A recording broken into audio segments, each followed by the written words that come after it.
In a stunning blow to American exports, Canada has announced a sweeping boycott of U.S. whiskey, sending shockwaves through the beverage industry and igniting outrage from former President Donald Trump.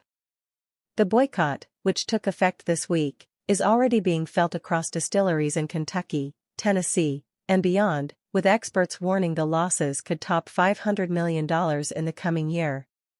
Canadian officials defended their decision, citing what they called unfair trade practices by Washington. The move is being hailed by Canadian producers as a show of economic independence, but it has left American whiskey makers furious.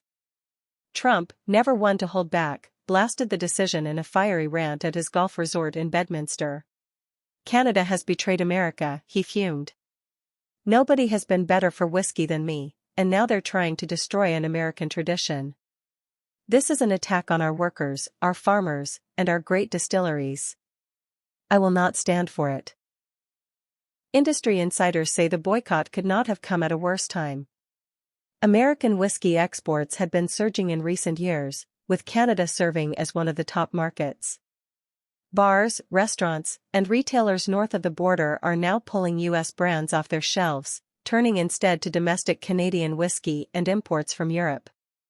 "Whiskey is more than just a drink, it's jobs, families, and heritage," said James Rutledge, owner of a Kentucky distillery hit hard by the move. "We survived Prohibition and trade wars before, but this feels like a direct hit on America's craftsmanship."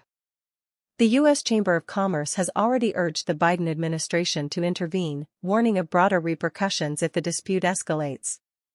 Analysts predict other countries could follow Canada's lead, further jeopardizing America's $1.8 billion whiskey export market. Meanwhile, Canadian consumers appear to be rallying behind the boycott. Social media is flooded with hashtags like #DrinkCanadian and #WhiskeyFreedom, with many Canadians proudly posting photos of homegrown brands replacing American bottles in their collections. Trump has hinted at retaliatory measures, even suggesting tariffs on Canadian maple syrup and beer. "If they want to play tough, believe me, nobody plays tougher than me," he said.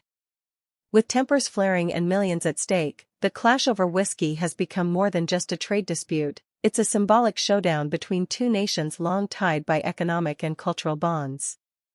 Whether Washington can repair the damage, or whether Trump's fiery rhetoric will inflame the standoff further, remains to be seen. One thing is certain, the amber spirit that once united drinkers across the border has now become the latest flashpoint in U.S.-Canada relations.